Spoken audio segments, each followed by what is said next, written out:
Bienvenue sur ma vidéo, on parle Arduino, domotique et technologie. Aujourd'hui, on va voir l'interface Blink Web.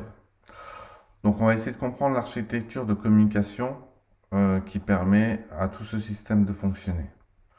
Donc, à la base, nous avons un utilisateur qui a une interface graphique via le navigateur.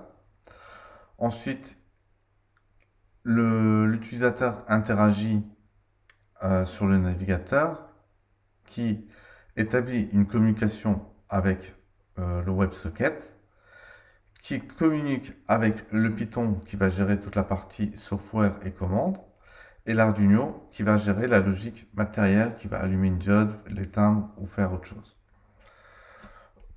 Donc, voyons un petit peu l'architecture de tout ça.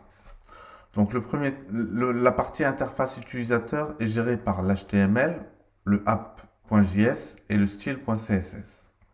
Donc tout ça, ça va permettre de gérer la partie interface utilisateur. Sur l'interface utilisateur, on peut avoir des interactions qui vont être gérées par la partie JS.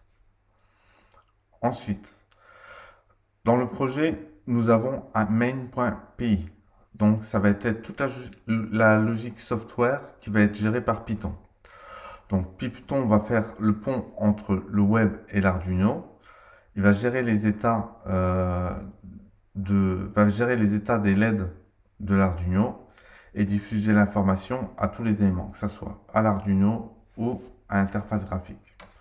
Et le sketch, lui, c'est l'Arduino, c'est le code source de l'Arduino qui lui va permettre de gérer juste l'allumage et l'extinction des LED sur la carte ou les différentes commandes qu'on va vouloir interagir.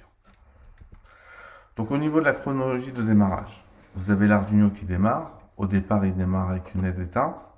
Il va faire une connexion de pont avec le Python. Le Python, lui, quand il démarre, il va se connecter au WebSocket pour pouvoir communiquer avec l'interface utilisateur par le navigateur.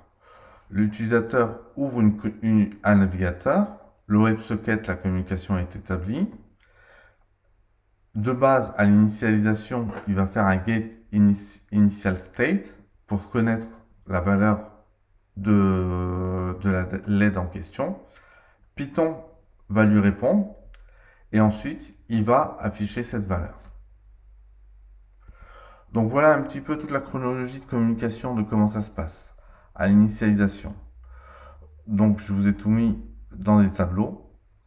Donc l'Arduino démarre, connexion par pont.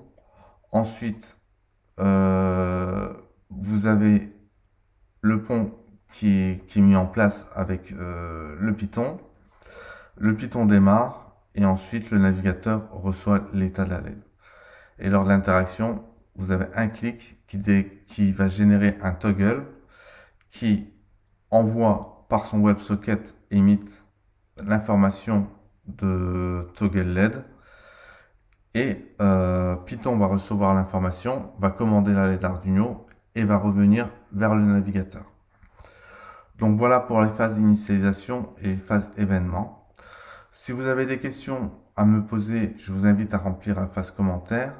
Sinon, je vous remercie d'avoir suivi cette vidéo. Pensez à vous abonner, à liker et à partager. Et surtout, amusez-vous, c'est le plus important.